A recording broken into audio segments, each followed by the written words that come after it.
Hello everyone, welcome back to our YouTube channel. तो कैसे आप सब लोग? बढ़िया। तो अब जब हम स्टार्ट करने वाले इंग्लिश का जो गेस्ट पेपर है उसके बारे में डिस्कस करने वाले हैं। आप लोग सोच रहे होंगे कि एक क्लास के बीच में इतना गैप कैसे आ रहा है, कि बाद जो सेकंड क्लास आ रही है, जो नेक्स्ट क्लास, वो बार बार में टाइम लेके कैसे आ रही है। तो उसके लिए हम आपको बता दें कि आपका जो रेस्पॉन्स है वो उस लायक नहीं आ रहा कि हम क्लास को रेगुलर डालें। इसी कारण हम थोड़ा बहुत लेट हो रहे हैं कि एक क्लास के बीच में 2-3 दिन का गैप आने के बाद, जैसे मैथ की क्लासेस भी हमने वन शॉट स्टार्ट की थी, लेकिन 1-2 क्लास स्टार्ट करने के बाद में आगे दी नहीं क्योंकि आप लोगों का इतना रिस्पॉन्स नहीं था।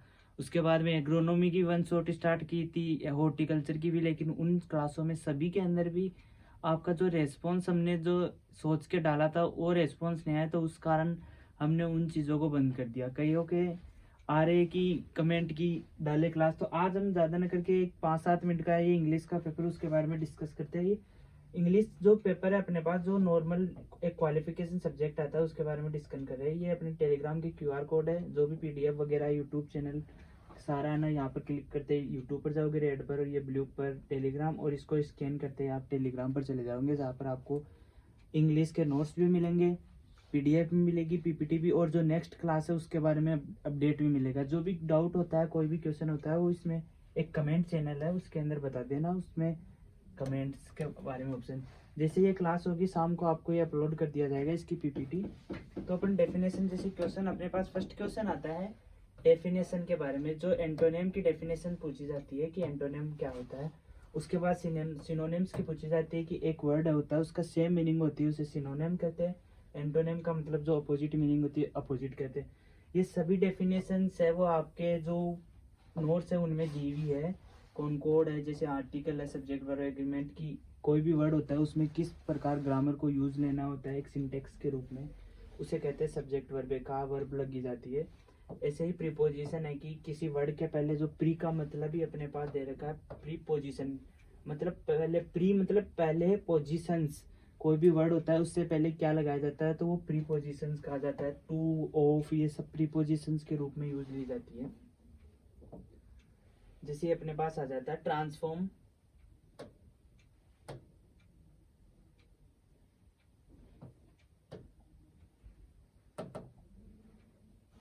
अपने पास है transformation and synthesis.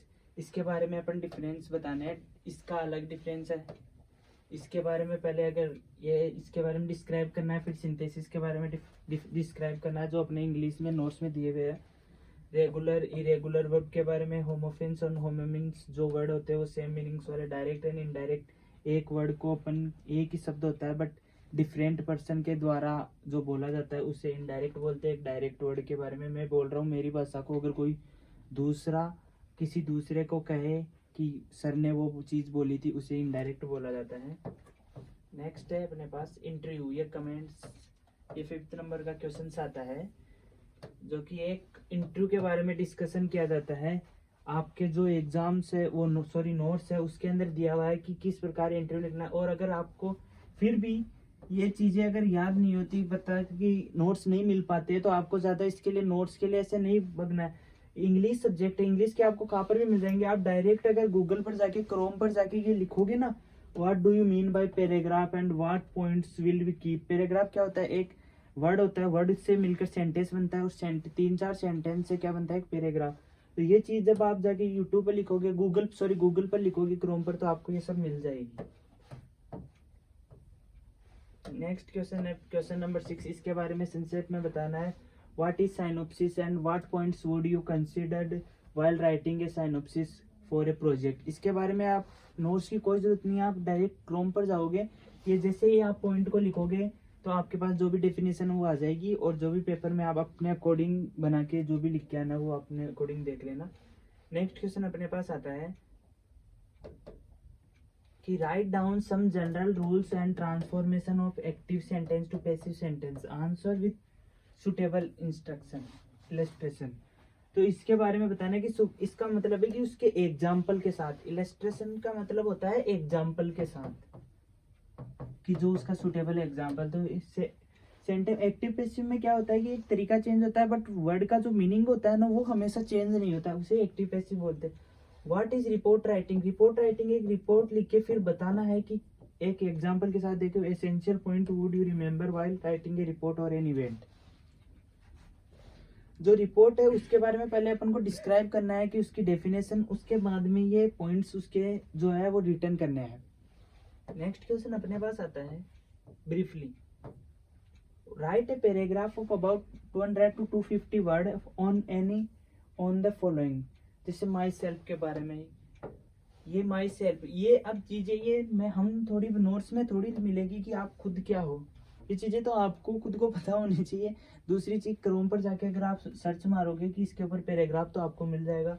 Use of mobile phone का यूज ये है कि आप लोगों के पास, आप लोग खराब होते जा रहे हो दिन प्रतिदिन। मोबाइल फोन का यूज मेन यूज तो इसके इम्पैक्ट भी बताने हैं और डिसइम्पैक्ट भी बताने हैं, मतलब एडवांटेज और डिसएडवांटेज भी।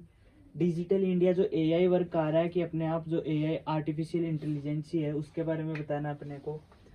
Right a later on friend, अपने दोस्त के बारे में कि दोस्त क्या होता है। Telling him about your town today, जो उसके बारे में जो भी विशेषता है उसके बारे में डिस्क्राइब करना है। नेक्स्ट अपने पास आता है, writing an application to vice chancellor of your university applying for the post of assistant professor of English. Prepare and send your CV along with the application. जैसे आप एसकेएन यूनिवर्सिटी से हो तो उसके अंदर आप अपने वाइस चांसलर से भी एस ब्लोदा कौन है वो, उनको भी आप असिस्टेंट प्रोफेसर के लिए इंग्लिश के लिए जो भी प्रिपेयर कर रहे हो, सेंड अपने CV along with the application के साथ।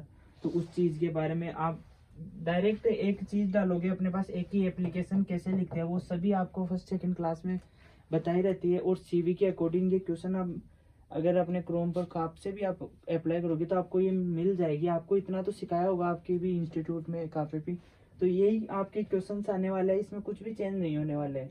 तो फिर भी मैक्सिमम स्टूडेंट के क्या होता है कि इंग्लिश में बैक आ जाती है, तो ये तो एक गलत बात है कि आप एक इंग्लिश सब्जेक्ट को छोड़ रहे हो, बैक के छोड़ के पहले बहुत आपके पास हेवी सब्जेक्ट आ जाते हैं। तो धन्यवाद आपका। नेक्स्ट अपन क्लास लेके आएंगे एक नए टॉपिक के साथ, नए गेस्ट पेपर के साथ। एक अच्छा रेस्पॉन्स रहेगा तो एक अच्छा टॉपिक लेके आएंगे। तो ठीक है। तो बिल्कुल भी थोड़ा सा लेट हो गया है पेपर, तो सर ने बताया था किस वजह से लेट हो गया। कुछ तो हमारे जो इंग्लिश की फैकल्टी है उनकी तबीयत वगैरह खराब थी, कुछ भी कारण हुआ, पर आगे से हम कोशिश करेंगे कि टाइम टू टाइम मिलता रहे। बाकी डरना बिल्कुल भी नहीं है। पासिंग मार्क्स का जो मैटर है ना आपका, वो तो पेपर के अंदर ही आता है।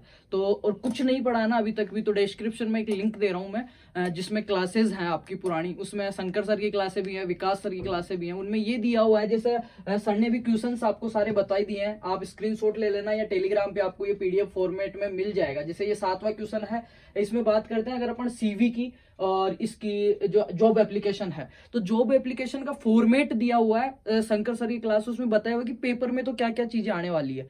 पेपर में ऑलरेडी अगर आपको ये लेटर आपको लिखना है, CV आपको लिखना है, तो उसमें आएगा कि आपका फलाना नाम है और आपको फलानी पोस्ट के लिए, जैसे इसमें लिखा हुआ है ना इंग्लिश प्रोफेसर ऑफ इंग्लिश, इसके लिए लिखना है, किस यूनिवर्सिटी को लिखना है, बस उनको फॉर्मेट में जमाना है। तो वो सारा फॉर्मेट हमने क्लासेस में दे रखा है। एक सिंगल बच्चे के भी पहले जो हमने 2 क्लासें डाली थी, सिंगल बच्चे के भी जो पढ़ के गया था, बेक नहीं आई है, ड्यू नहीं आई है। तो उम्मीद करते हैं अब की बार भी नहीं आएगी। ये क्वेश्चंस देखो, इनको एक बार सोल्व करो, एक बार पढ़ के जाओ, इनसे रिलेटेड लिखना। फिर भी कुछ समझ में नहीं आ रहा है तो मैंने लिंक दिया हुआ है इसी वीडियो के नीचे, और टेलीग्राम पे भी मैं अपलोड कर दूंगा। उसमें जाके ये देखो कि क्या क्या चीजें तो मेरी पेपर में आ रही है, किस फॉर्मेट में मेरे को उसको कॉपी करके आना, जमा के आना। बाकी सभी को best of luck. Thank you so much and love you all.